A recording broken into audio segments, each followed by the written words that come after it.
Hello, good morning, सुप्रभात मेरे प्यारे दोस्तों। जीएस सक्सेस पॉइंट में आपका हार्दिक स्वागत है।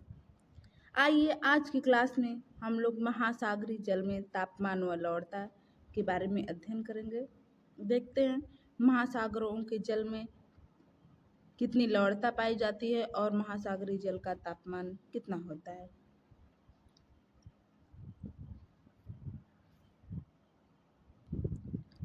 पृथ्वी पर विद्यमान संपूर्ण जल का लगभग 97.5% 97.5% भाग महासागरीय जल के रूप में है। इस जल के दो महत्वपूर्ण गुण हैं। पिछली कक्षा में हमने महासागरीय नितल एवं उच्चावच पढ़ा था, तभी ये आंकड़े पढ़ लिए थे हम लोगों ने। आइए देखते हैं आगे। तापमान पृथ्वी पर पहुंचने वाली सौर ऊर्जा का मापन तापमान कहलाता है। जो पृथ्वी पर सूर्य की ऊर्जा पहुंचती है उसे मापन करने वाले को तापमान कहते हैं, जिसे विभिन्न इकाइयों द्वारा मापा जाता है। फ़ारेनहाइट, इसका सिंबल है F। इस मापने के आधार पर 32 डिग्री फ़ारेनहाइट पर जल जमता है तथा 212 डिग्री फ़ारेनहाइट पर उबलने लगता है। 1 डिग्री सेल्सियस तापमान 1.8 डिग्री फ़ारेनहाइट के बराबर होता है। जो 1 डिग्री टेम्परेचर होता है सेल्सियस वाला, वह 1.8 डिग्री फ़ारेनहाइट के बराबर होता है। और जल जो है वह 32 डिग्री फ़ारेनहाइट पर जमता है, 212 डिग्री फ़ारेनहाइट पर उबलता है। अगर यही बात किया जाए सेल्सियस की, जिसको सेंटीग्रेड भी कहते हैं, तो इस मापने के आधार पर 0 डिग्री सेल्सियस पर जमता है और 100 डिग्री सेल्सियस पर उबलता है। फ़ारेनहाइट और सेल्सियस दो अलग अलग पैमाने हैं, ध्यान दीजिएगा। 32 डिग्री फ़ारेनहाइट पर जल जमता है, जबकि 0 डिग्री सेल्सियस पर जल जमता है। और वहीं 212 डिग्री फ़ारेनहाइट पर जल उबलता है और 100 डिग्री सेल्सियस पर जल उबलता है। नेक्स्ट हमारा पैमाना है या मापन है केल्विन। केल्विन मापने का प्रयोग अत्यंत निम्न तापमान वाली परिस्थितियों में करते हैं। परम शून्य तापमान केल्विन मापने पर 273.15। इसका केल्विन का सिंबल होता है के, सेल्सियस का सिंबल होता है C, फ़ारेनहाइट का F। पूरा नाम बहुत कम ही जगह लिखे होते हैं, यही सिंबल ही लिखा होता है, तो आप सिंबल को ध्यान से समझिएगा। तथा जल का जमाव बिंदु 273.15 डिग्री के होती है। महासागरीय जल का तापमान अगस्त में सर्वाधिक तथा फरवरी में न्यूनतम रहता है। जो महासागरीय जल का टेम्परेचर है वह अगस्त के महीने में ज़्यादा होता है और फरवरी के महीने में सबसे कम होता है। महासागरीय जल की सतह का औसत दैनिक तापांतर नगण्य यानी 1 डिग्री सेल्सियस होता है। दैनिक तापांतर की बात किया है। सामान्यतः महासागरीय भाग का तापमान लगभग 5 डिग्री सेल्सियस से 33 डिग्री सेल्सियस के बीच रहता है। यह औसत सामान्यतः है और यह दैनिक है। दैनिक तापांतर नगण्य या 1 डिग्री सेल्सियस होता है और सामान्यतः की बात किया जाए तो वह 5 डिग्री से 33 डिग्री के बीच रहता है।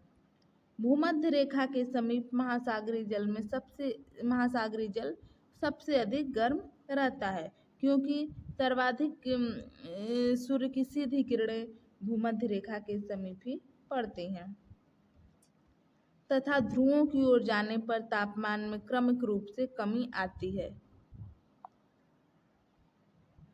प्रत्येक अक्षांश आगे बढ़ने पर 0.5 डिग्री फ़ारेनहाइट की दर से गिरावट होती है। जितने अक्षांश आप आगे बढ़ेंगे उतना ही टेम्परेचर 0.5 डिग्री फ़ारेनहाइट की दर से कम होता है या गिरता है।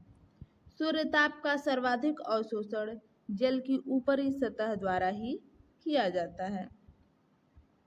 विश्व के अधिकांश मत्स्य क्षेत्र उन क्षेत्रों में हैं जहां समुद्री जल का तापमान अनुकूलतम होता है। मत्स्य क्षेत्र वहीं होंगे जहां समुद्री जल का जो तापमान है वह अनुकूल होगा।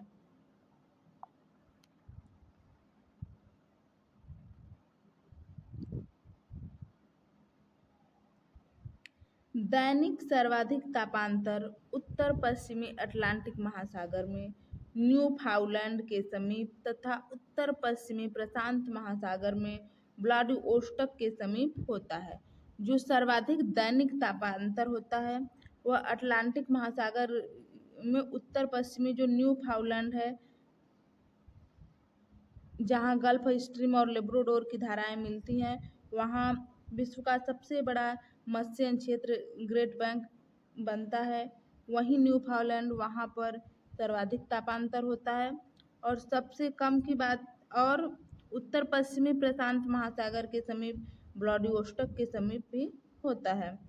सबसे अधिक तापमान स्थल भाग से घिरे हुए उष्णकटिबंधीय सागरों में होता है।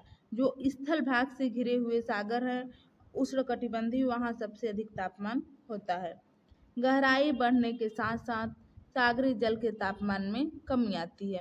आप यह सागर का सरफेस है, जितना अधिक तापमान यहाँ होगा, यहाँ से जितना ही आप नीचे गहराई में जाएंगे तापमान में कमी आती है। गहराई बढ़ने के साथ साथ सागरी जल के तापमान में कमी आती है।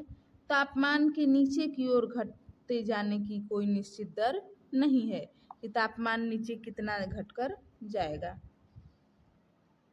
उष्णकटिबंधीय भागों में व्यापारिक पवनों के कारण महासागरों के पूर्वी भाग का तापमान उनके पश्चिमी भाग के तापमान की अपेक्षा कम पाया जाता है।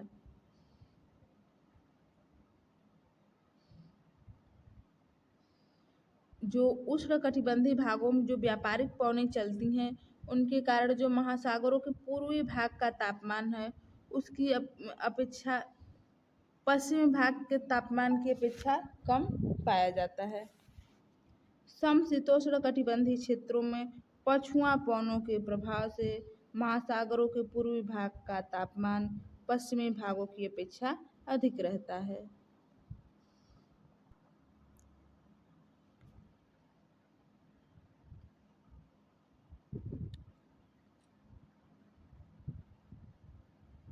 समशीतोष्ण कटिबंधीय क्षेत्रों में पछुआ जब पवनें चलती हैं तो उनके प्रभाव से पूर्वी भाग का तापमान पश्चिमी भागों की अपेक्षा अधिक हो जाता है।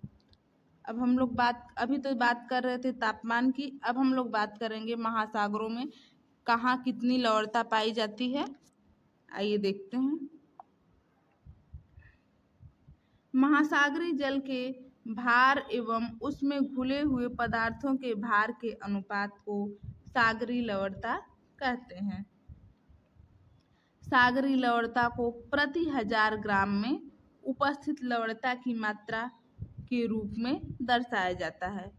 कई बार एग्जाम में पूछा गया है कि सागरीय लवणता को कैसे मापा जाता है, तो प्रति 1000 ग्राम, ध्यान दीजिएगा, प्रति 1000 ग्राम जल में उपस्थित लवण की मात्रा, इसको ऐसे मापा जाता है, के रूप में दर्शाया जाता है। यह इसका सिंबल है। महासागरों की औसत लवणता 35 डिग्री, यही है इसका प्रति 1000 ग्राम जल में उपस्थित लवणता का मात्रा।